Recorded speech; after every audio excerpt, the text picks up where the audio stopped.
जातक कथा। दो हंसों की कहानी the story of two swans बहुत पुरानी बात है। हिमालय में प्रसिद्ध मानस नाम की झील थी।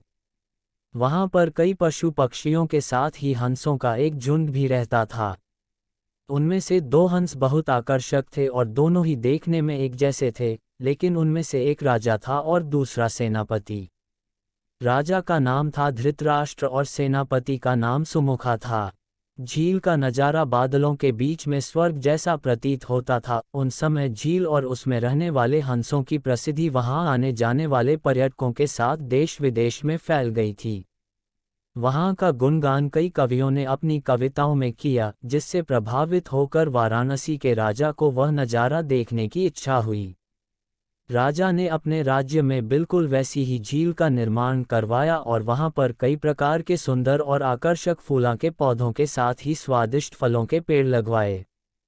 साथ ही विभिन्न प्रजाति के पशु पक्षियों की देखभाल और उनकी सुरक्षा की व्यवस्था का आदेश भी दिया। वाराणसी का यह सरोवर भी स्वर्ग जैसा सुंदर था, लेकिन राजा के मन में अभी उन दो हंसों को देखने की इच्छा थी, जो मानस सरोवर में रहते थे। एक दिन मानस सरोवर के अन्य हंसों ने राजा के सामने वाराणसी के सरोवर जाने की इच्छा प्रकट की, लेकिन हंसा का राजा समझदार था। वह जानता था कि अगर वो वहां गए तो राज उन्हें पकड़ लेगा। उसने सभी हंसों को वाराणसी जाने से मना किया, लेकिन वो नहीं माने। तब राजा और सेनापति के साथ सभी हंस वाराणसी की ओर उड़ चले। जैसे ही हंसों का झुंड उस झील में पहुंचा, तो अन्य हंसों को छोड़कर प्रसिद्ध दो हंसों की शोभा देखते ही बनती थी। सोने की तरह चमकती उनकी चोंच, सोने की तरह ही नजर आते उनके पैर और बादलों से भी ज्यादा सफेद उनके पंख हर किसी को अपनी ओर आकर्षित कर रहे थे। हंसों के पहुंचने की खबर राजा को दी गई।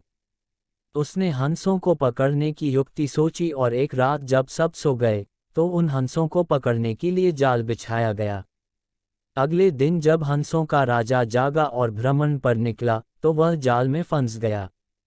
उसने तुरंत ही तेज आवाज में अन्य सभी हंसों को वहां से उड़ने और अपनी जान बचाने का आदेश दिया। अन्य सभी हंस उड़ गए, लेकिन उनका सेनापति सुमुखा अपने स्वामी को फंसा देखकर उसे बचाने के लिए वहीं रुक गया।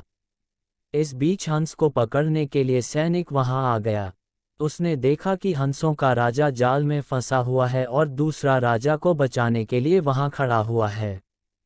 हंस की स्वामी भक्ति देखकर सैनिक बहुत प्रभावित हुआ और उसने हंसों के राजा को छोड़ दिया। हंसों का राजा समझदार होने के साथ साथ दूरदर्शी भी था।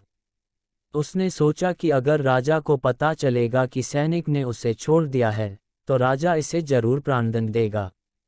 तब उसने सैनिक से कहा कि आप हमें अपने राजा के पास ले चलें। यह सुनकर सैनिक उन्हें अपने साथ राज दरबार में ले गया। दोनों हंस सैनिक के कंधे पर बैठे थे। हंसों को सैनिक के कंधे पर बैठा देखकर हर कोई सोच में पड़ गया। जब राजा ने इस बात का रहस्य पूछा, तो सैनिक ने सारी बात सच सच बता दी। सैनिक की बात सुनकर राजा के साथ ही सारा दरबार उनके साहस और सेनापति की स्वामी भक्ति पर हैरान रह गया और सभी के मन में उनके लिए प्रेम जाग उठा। राजा ने सैनिक को माफ कर दिया और दोनों हंसों को आदर के साथ कुछ और दिन ठहरने का निवेदन किया।